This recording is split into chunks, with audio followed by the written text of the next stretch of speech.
केमेनोफोर, बात हो रही थी केमेनोफोर की आपके साथ, तो इसकी भी हमें प्रिपरेशन पढ़नी है, प्रॉपर्टीज पढ़नी है, लेकिन पहले मैंने इसकी प्रॉपर्टीज के ऊपर बात की थी। केमेनोफोर का नाम है पोटेशियम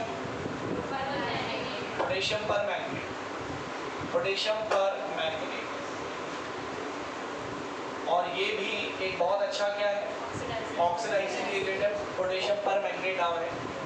अगर मॉलिक्यूल फॉर्म में लिखोगे तो ऐसे लिख दोगे, और आयनिक फॉर्म में लिखोगे तो K प्लस हटा के आप ऐसे लिख दो MnO4 नेगेटिव। इसको कहते हैं पर मैंगनीट आयन, पर मैंगनीट आयन, पर मैंगनीट आयन। दिस पर मैंगनीट ion is also very good oxidizing agent। ये भी बहुत अच्छा ऑक्सीडाइजिंग एजेंट है डाइक्रोमेट आयन की तरह। और ये acidic medium, neutral medium, alkaline medium, किसी में भी ऑक्सीडाइजिंग एजेंट की तरह काम कर सकता है। मीडियम का मतलब अगर मैं एसिड मिलाकर रिएक्शन करवा रहा हूँ तो एसिडिक मीडियम कहलाएगा।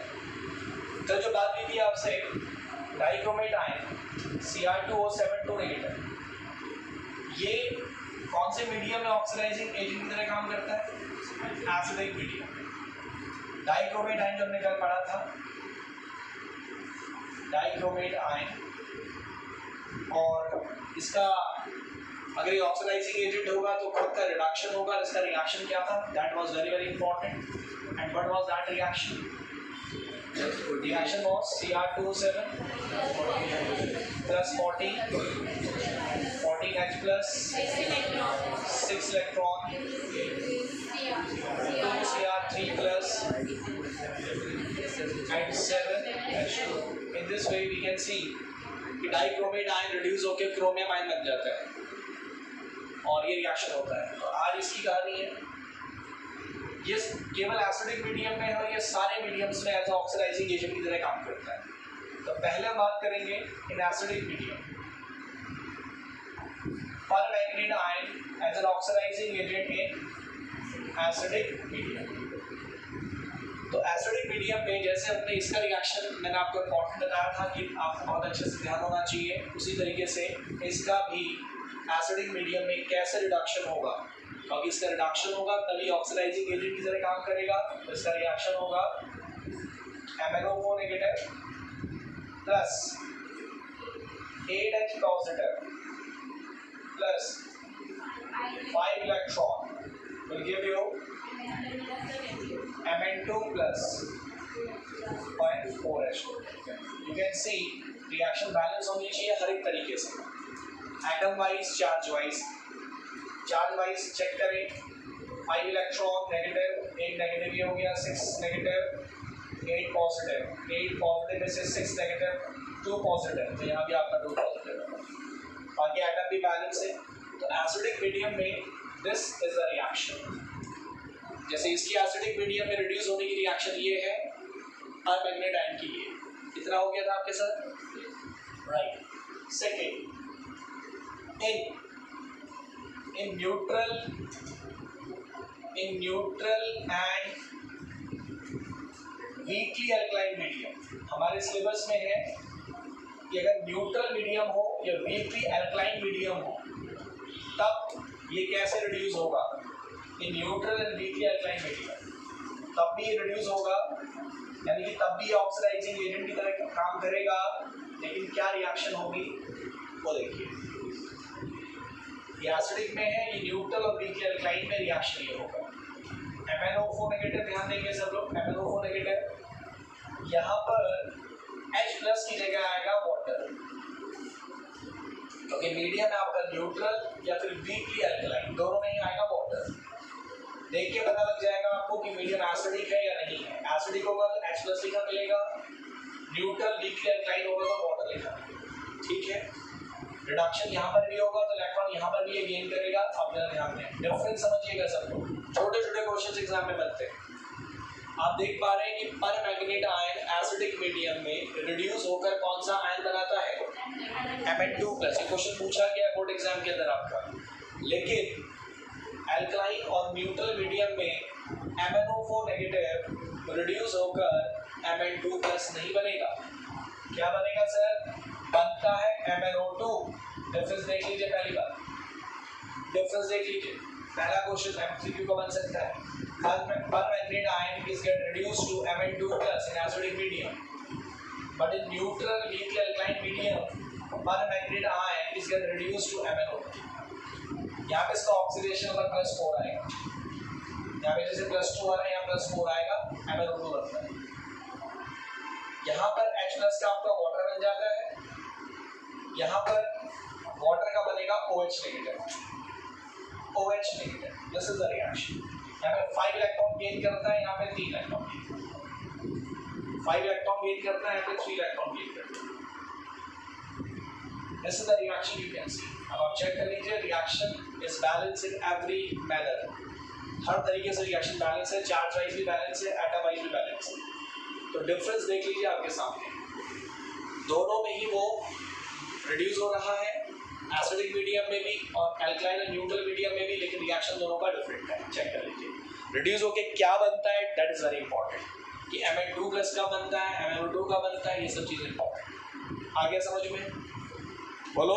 yes, अब हेडिंग डालेंगे MnO4 negative as an oxidizing agent, MnO4 negative permanganate ion as an oxidizing agent in acidic medium। आपको मैं वो रिएक्शंस आप करेंगे जिन रिएक्शंस में ये एज एन ऑक्सीडाइजिंग एजेंट की तरह काम करेगा एसिडिक मीडियम, जैसे कल हुआ था। सही एग्जाम में क्या आएगा सर? Complete the reaction. जरा चेक करो क्या रिएक्शन आएंगी। जो रिएक्शन कल हमने पढ़ी थी वही रिएक्शंस आएंगी, बस कल हमारी रिएक्शंस किसके साथ थी? डाइक्रोमेट आयन के साथ थी। आज किसके साथ आएंगी? परमैंगनेट आयन के साथ आएंगी। तो MnO4 negative plus Fe2 plus H+, complete the reaction. यही रिएक्शन आपने कल कंप्लीट की थी सेम, लेकिन यहाँ पर कौन सा आयन था? डाइक्रोमेट आयन था, Cr2O7 नेगेटिव था। और कल मैंने आपको दो तरीके से बताई थी, आप डायरेक्ट भी प्रोडक्ट लिख सकते हैं, लेकिन अगर आपको रिएक्शन बैलेंस करके लिखनी है तो उसका तरीका अलग था। तो इसका अगर डायरेक्ट लिखना चाहे कैसे लिखेंगे बताओ? MnO4 नेगेटिव एसिड की प्रेजेंस में क्या बनता है? जोर से बोलो। Mn+2 बनता है, सही बात है। Fe2 क्या बनता है सर? Fe2 बनता है Fe3 सर। और H+ क्या बनता है? H2। ये लीजिए रिएक्शन क्या आपने प्रोडक्ट लिख दी है, ये सिखाया था कल। बैलेंसिंग में अच्छे हो तो बैलेंस कर लो, और नहीं है तो फिर हमने दूसरा तरीका क्या सिखाया था? इसी रिएक्शन को 2 स्टेप में लिखना है अगर, तो क्या होगा? पहले तुम्हें MnO4 नेगेटिव और H+ का रिएक्शन लिखना होगा। तो क्या रिएक्शन है वो अभी आपको बताया मैंने। MnO4 negative plus 8H positive plus 5 electron will give you Mn2 plus 4H2, और Fe2 प्लस जो होगा, Fe2 प्लस जो होगा ये क्या बन जाएगा? Fe3 प्लस बनेगा, साथ में एक इलेक्ट्रॉन। दोनों रिएक्शंस को ऐड कर दीजिए, दोनों के इलेक्ट्रॉन्स को बराबर करके, तो नीचे रिएक्शन को इनटू 5 कर दीजिएगा, 5 इलेक्ट्रॉन बाकी, आपको ओवरऑल रिएक्शन बैलेंस भी हो जाएगी, कंप्लीट भी हो जाएगी। तो ये हो गया, यहाँ पर आ जाएगा 5 Fe2 प्लस, ये आ जाएगा Mn2 plus 4 water and 5 Fe3 plus. तो यू कैन सी कि प्रोडक्ट वही सारे हैं जो ऊपर थे, सेम चीज़ है, Mn2 प्लस Fe3 प्लस और वाटर।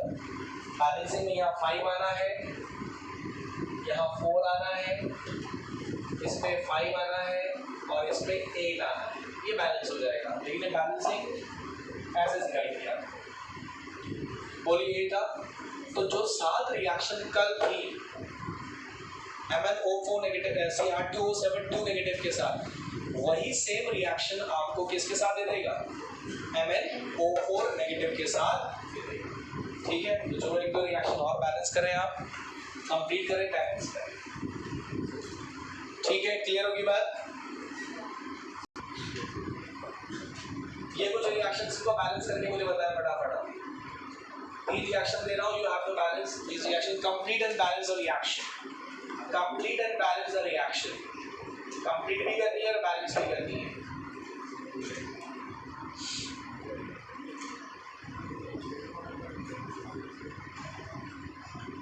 और दो स्टेप में करें तो ज़्यादा बेटर रहेगा, क्योंकि बैलेंसिंग तभी हो पाएगी आपकी, बैलेंसिंग आप तभी कर पाएंगे।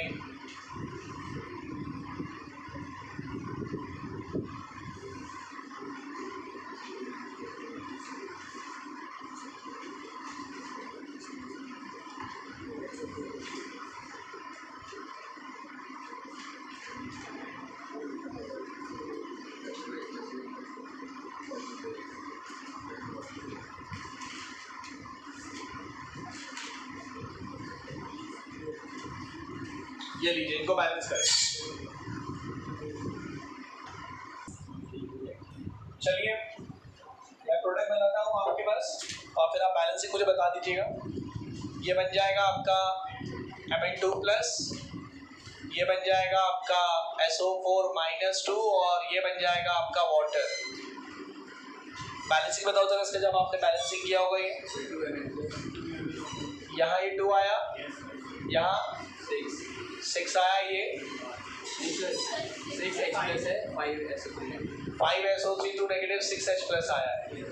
तो ये 2 आया होगा यहाँ पे, ये 5 आया होगा और ये 3 आया होगा। जब आपने रिएक्शन पूरा बैलेंस किया होगा दो स्टेप में, तो इस तरीके से आया होगा।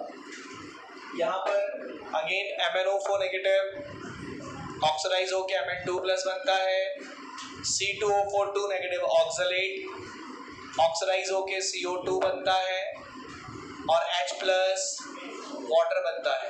जब आपने पूरा बैलेंसिंग किया होगा तो ये भी शायद 2 आया होगा, 5 आया होगा, 16 आया है क्या? 16 आया है, चेक करो। हाँ 16 आया। तो ये ट्वाइस आया होगा, यहाँ पे ये 10 आया होगा और ये 16 है तो ये 8 आया होगा। ऐसे हुआ होगा। ये MnO4 नेगेटिव ऑक्सीडाइज होके बनता है Mn2 प्लस, H2S बनता है सल्फर और H प्लस बनता है वाटर। H2S बन जाता है सल्फर, H प्लस बन जाता है वाटर, MnO4 नेगेटिव बनता है Mn2 प्लस। इसको करा हो तो क्या बना बताओ? 2 MnO4 नेगेटिव 5H2S आया होगा, 6H प्लस आया होगा। तो ये ट्वाइस आया होगा, इधर 5 आया होगा और इधर 8 कहाँ से आया होगा? ये 6 कैसे आया फिर? 3 आया होगा फिर तो। अरे 6 है तो 3 तो आया होगा, 8 कहाँ से? 8 तो 16 हो जाएगा। ये तो 6 आया फिर आपका, चेक करो। अगर आप यहाँ 8 कह रहे हैं तो 8 तो 16, तो यहाँ तो 16H प्लस आना चाहिए। तो H प्लस देखो 16 आ रहा है, 6 आ रहा है। अच्छा 10 ये भी है ना, 10H ये भी तो है, 10 16 तो 8 आएगा। सही कह रहे हैं आप, 8 आएगा क्योंकि H ये भी तो है, 5 2 10 और 6 हो गया 16। चार्ज बैलेंस हो रहा है सब जगह, चेक कर लेना। हाँ जी हो गया। अब ऐसे मत देखो आग फाड़ के, कल का कॉन्सेप्ट नहीं, बिल्कुल कल का कॉन्सेप्ट है। बस केवल एक चीज बदली है कि डाइक्रोमेट आयन की जगह कौन आ गया है? पर मैंगनेट आयन आ गया है बस। बाकी सेम कॉन्सेप्ट है जो कल का। ठीक है, अगर आपका न्यूट्रल या फिर वीकली अल्कलाइन मीडियम हुआ, वीकली अल्कलाइन मीडियम हुआ, तो रिएक्शन मैंने आपको अभी लिखा दी है। क्या रिएक्शन दिखाई थी मैंने? MnO4 negative plus 2H2 plus 3 electron will give you MnO4 negative आपको Mn2 प्लस नहीं देगा इस बार, MnO2 देगा और यहाँ पर ये बनेगा। ठीक है सर, रिएक्शन बदल जाता है, ठीक है। आई नेगेटिव क्या बनता है वैसे? I2 बनता है, लेकिन न्यूट्रल वीकली अल्कलाइन मीडियम में बच्चों आई नेगेटिव बनता है IO3 नेगेटिव। ये क्वेश्चन इस बार भी पूछा गया बोर्ड एग्जाम के अंदर, MCQ है। ये है आयोडाइड,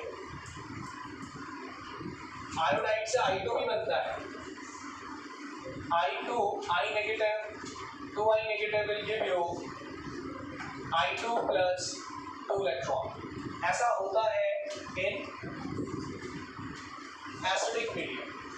अगर आप एसिड की प्रेजेंस में रिएक्शन करवा रहे हो तो आपका I नेगेटिव I2 में कन्वर्ट होता है, लेकिन अगर आपका मीडियम न्यूट्रल या अल्कलाइन है तो I नेगेटिव जो है वो IO3, इसको कहते हैं आयोडेट, आयोडेट आयन में कन्वर्ट होता है। किसमें कन्वर्ट होता है? आयोडेट। ये आपको पता होना चाहिए कि ये आयोडेट बनता है सर, ये बनता है iodate. This is the reaction. Main important बात बस ये है, जो काम की बात है वो ये है कि I नेगेटिव क्वेश्चन पूछा गया था, I negative is oxidized to, 4 options थे, IO3 नेगेटिव, I2 और मीडियम दे रखा था अल्कलाइन। मैक्सिमम बच्चों ने I नेगेटिव को ऑक्सीडाइज करके क्या बनाया? I2 बनाया। बिल्कुल बनता है I2, वो एसिडिक मीडियम हो जाए, लेकिन मीडियम अगर वीकली अल्कलाइन और न्यूट्रल हो तो फिर I नेगेटिव क्या बनता है? ये पॉइंट आप ध्यान रखें, ये MCQ में भी पूछा गया था।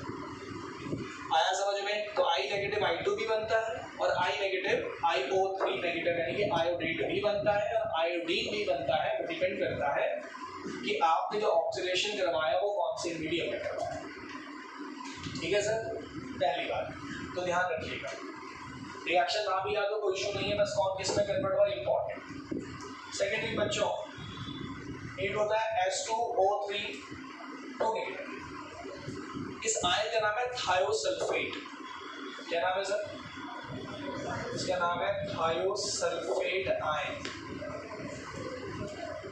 और थायोसल्फेट आयन जब ऑक्सीडाइज होता है न्यूट्रल अल्कलाइन मीडियम में तो ये बनता है सल्फेट। ये सल्फेट आयन में कन्वर्ट हो जाता है, तो थायोसल्फेट भी सल्फेट बनता है अल्कलाइन मीडियम में। और I नेगेटिव क्या बनता है? आयोडेट बनता है। पहले ये नोट करके रखें, इसको पहले नोट करें, बहुत सारा आगे लिखिए। Complete the reaction, complete the reaction.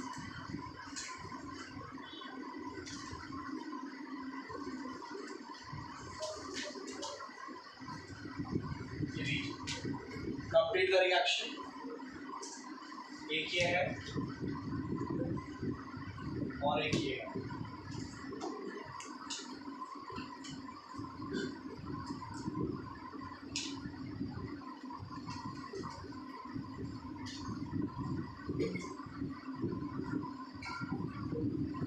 Complete the reaction.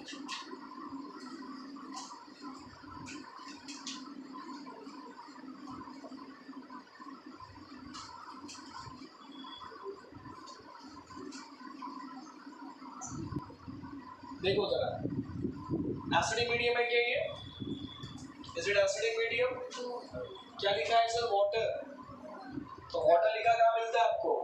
Neutral या वीकली अल्कलाइन, दोनों में वाटर लिखा मिलेगा। ये एसिडिक मीडियम नहीं है। अब एसिडिक मीडियम नहीं है तो आप जानते हैं MnO4 नेगेटिव को क्या बना दोगे?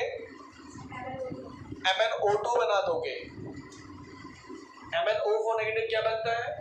MnO2 बनता है न्यूट्रल और अल्कलाइन मीडियम में। एसिडिक होता तो Mn2 प्लस बनता। I नेगेटिव को क्या बनाओगे?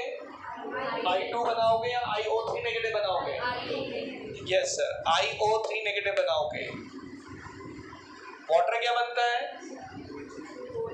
H2O क्या बनता है? चेक करो रिएक्शन में, OH नेगेटिव बनता है। क्या बनता है? OH नेगेटिव बनता है। लीजिए सर, रिएक्शन आपकी कंप्लीट हो गई। बैलेंसिंग ज्यादा मुश्किल नहीं है, बैलेंस आप कर सकते हो। ठीक है, सेकंड बताओ, ये क्या बनेगा? अगेन ये आपका मीडियम कैसा है? वीकली अल्कलाइन या न्यूट्रल। तो MnO4 नेगेटिव क्या बनेगा? MnO2 बनेगा, ये थायोसल्फेट क्या बनता है, H2O3 नेगेटिव, थायोसल्फेट क्या बनता है, RO, सल्फेट बनता है, और वाटर क्या बनता है, OH नेगेटिव बन जाता है। तो मीडियम देख के काम करना।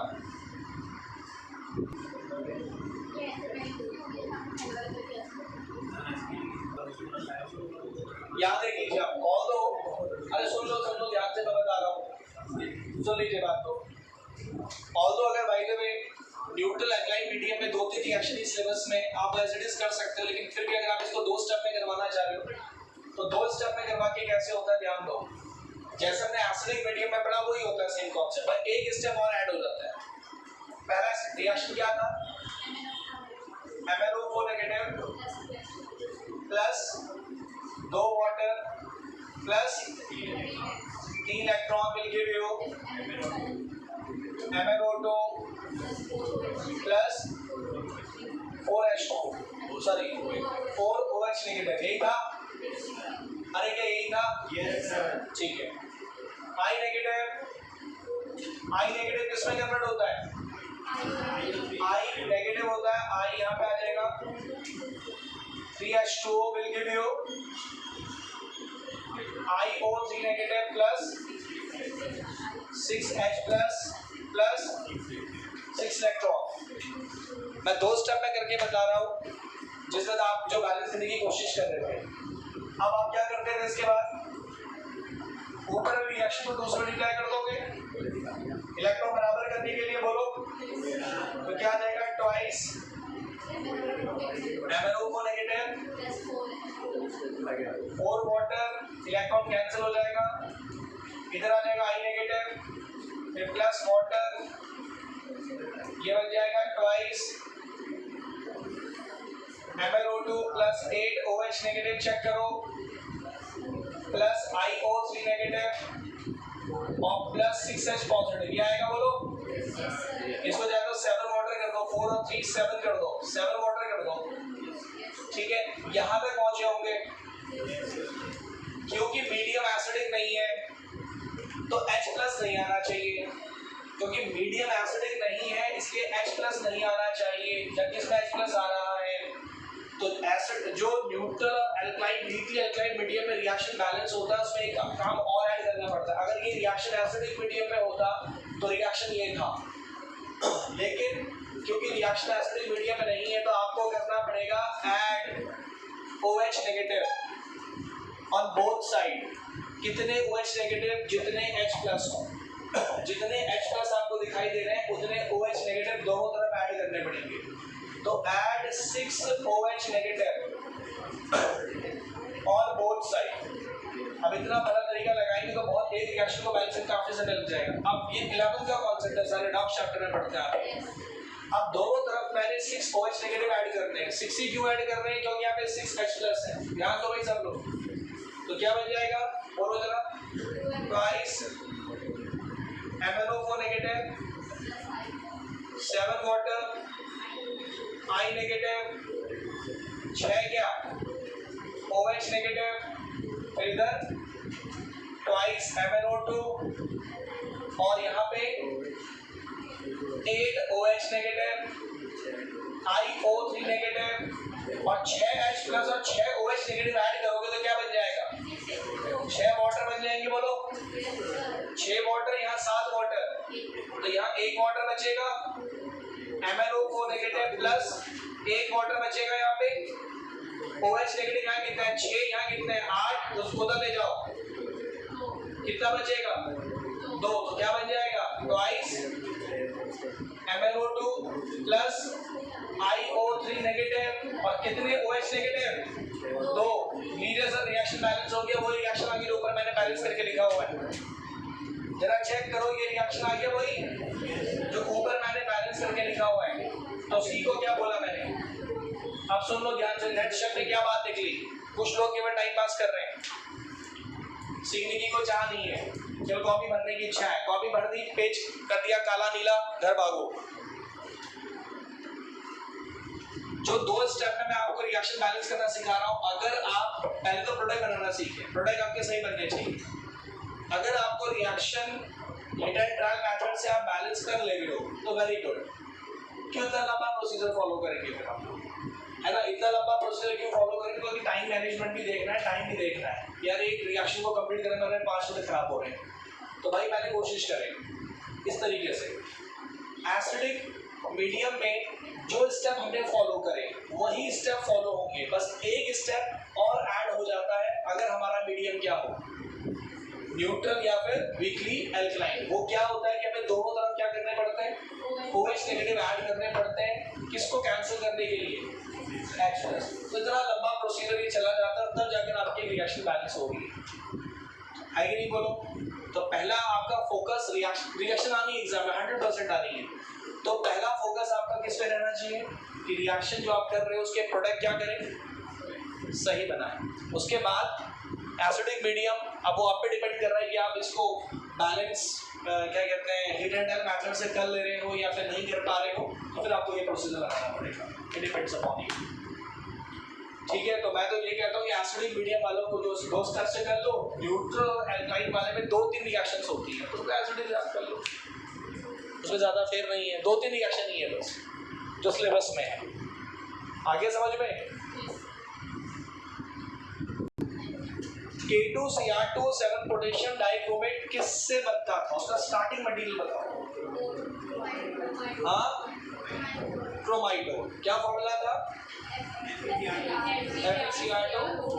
चलिए, अब बेटा KMnO4 आपको बनाना है, ध्यान से सुनना।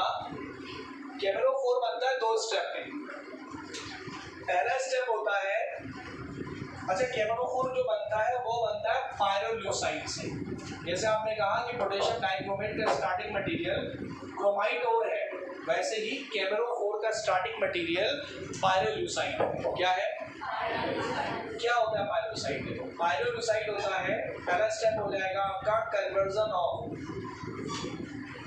2 स्टेप है इसमें केवल, कन्वर्जन ऑफ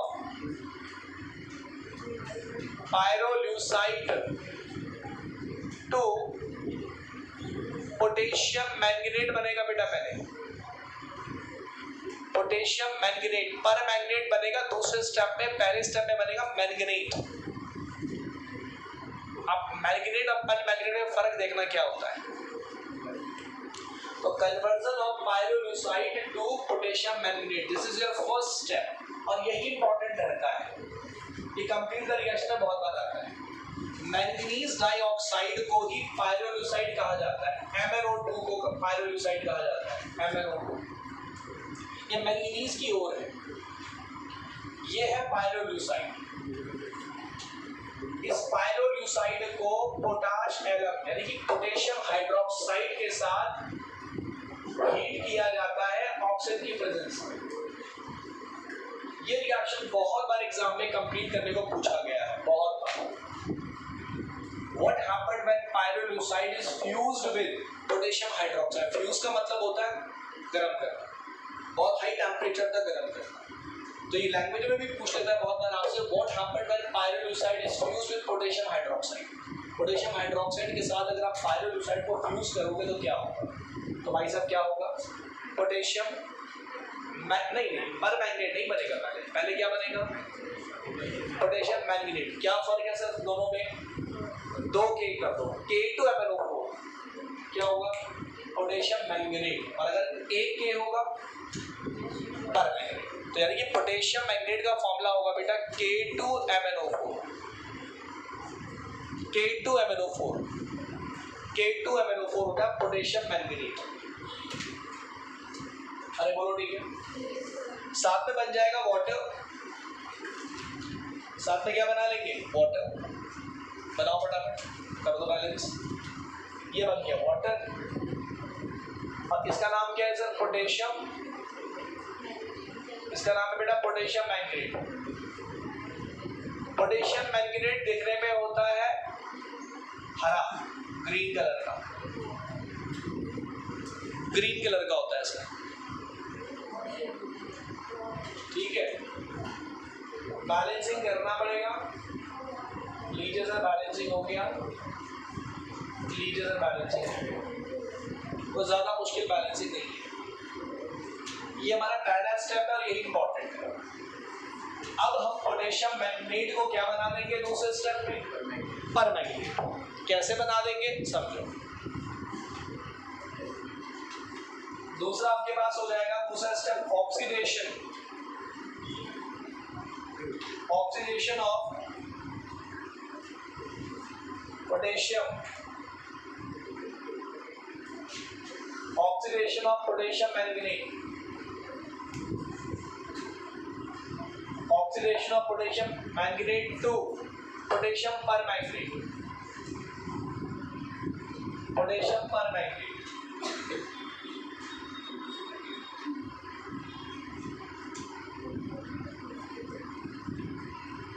कैसे हो जाएगा ये समझेंगे।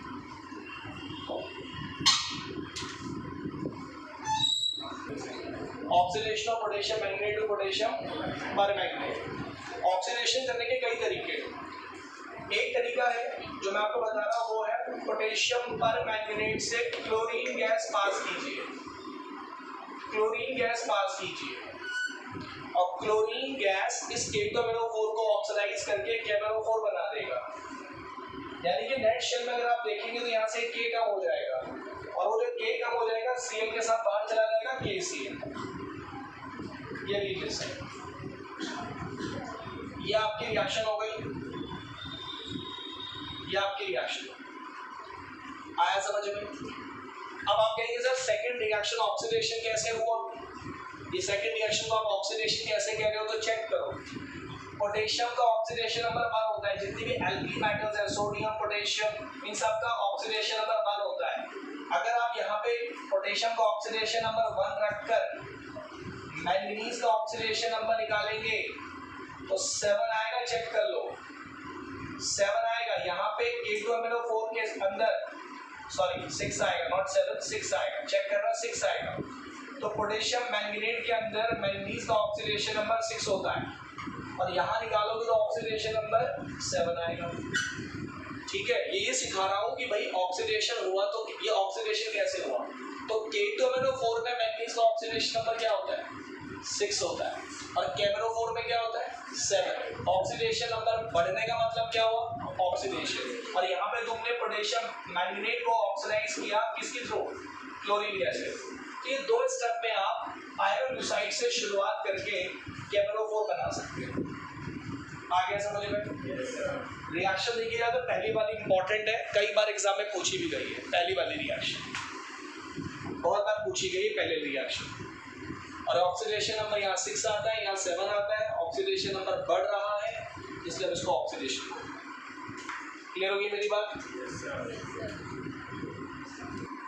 KMnO4 दिखने में होता है डार्क पर्पल कलर का, सॉलिड्स होते हैं चमकदार, क्रिस्टल्स होते हैं, ये काफी लश्चर इनके अंदर होती है, चमक होती है और डार्क पर्पल कलर का होता है। डार्क पर्पल, इतना डार्क पर्पल होता है कि दूर से देखोगे तो काला दिखेगा।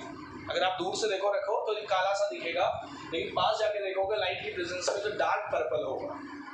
ठीक है, जब हम इसका सोल्यूशन बनाते हैं पानी में इसको डिसॉल्व करके उससे हम प्रैक्टिकल करते हैं तो वो सोल्यूशन भी डार्क पर्पल कलर का आता है। ठीक है, तो डार्क पर्पल कलर का है। रूम टेम्परेचर पे पानी के अंदर इसकी सॉलिडिटी बहुत कम है। ये ठंडे पानी में ना रूम टेम्परेचर पर बहुत कम घुलता है, बहुत मशक्कत करनी पड़ती है इसको डिसॉल्व करने के लिए, आसानी से डिसॉल्व नहीं होता। हाँ, गर्म पानी में सॉलिबिलिटी अच्छी है लेकिन ठंडे पानी में इसकी सॉलिबिलिटी अच्छी नहीं है। आगे समझ में। उसके बाद इतना लिख डालो प्रॉपर्टीज में, एक चलती फिरती बातें जो आपको पता होनी चाहिए। क्या लिखा आपने पहले, कलर। क्या लिखोगे कलर में, dark purple colour crystals. KMnO4 का कलर है डार्क पर्पल कलर का क्रिस्टल होता है KMnO4 का, dark purple, dark purple colour crystal. ठीक है बेटा, डार्क पर्पल कलर क्रिस्टल्स। ठीक, solubility less soluble in water at room temperature। Room temperature में सॉल्युबिलिटी पानी में कम है और गर्म पानी में इसकी सॉल्युबिलिटी अच्छी है। एक्शन ऑफ हीट इंपॉर्टेंट डाल देना, एक्शन ऑफ हीट। KMnO4 को हीट करोगे तो क्या होगा, KMnO4 को हीट करोगे तो क्या होगा? अच्छा ये बताओ, कल बताया था K2Cr2 पोटेशियम डाइक्रोमेट को हीट करोगे तो क्या होगा? अगर आपको ये पता है पोटेशियम डाइक्रोमेट को हीट करने में क्या होगा तो KMnO4 आप कर सकते हो, आप थोड़ा दिमाग लगा सकते हो।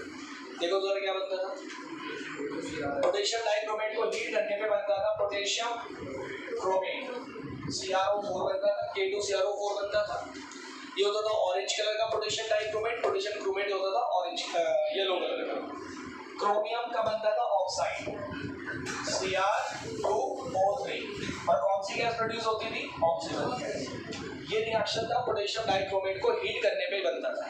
और कुछ ऐसा ही कॉन्सेप्ट यहाँ पे भी है, KMnO4 को हीट करोगे जो कि होता है डार्क पर्पल कलर का, डार्क पर्पल कलर का होता है, इसको हीट करोगे तो ये बन जाएगा पोटेशियम मैंगनेट, पर मैंगनेट का मैंगनेट बन जाएगा जो कि कैसे कलर का होगा? ग्रीन। जैसे डाइक्रोमेट से क्रोमेट बनता है, ऐसे पर मैंगनेट से क्या बनता है? मैंगनेट। पर मैंगनेट और मैंगनेट में छोटा सा फर्क है, यहाँ KMnO4 है और K2MnO4। साथ में Mn, जैसे यहाँ क्रोमियम का ऑक्साइड बना था, जो उसके साथ मेटल है, पोटेशियम के साथ मेटल है, उसका ऑक्साइड बना था, तो यहाँ पे पोटेशियम के साथ जो मेटल है Mn, उसका ऑक्साइड बनेगा MnO2 बनेगा। साथ में कौन सी गैस प्रोड्यूस होगी? ऑक्सीजन। जरा गौर करें, दोनों का हीट ऑफ एक्शन लगभग क्या है? समान है, सिमिलर है काफी। बैलेंसिंग को मुश्किल नहीं है, दो पोटेशियम दिख रहे हैं तो मैं दो यहाँ मल्टीप्लाई कर दो, हो गया बैलेंस, चेक कर लो, कोई ज्यादा मुश्किल नहीं।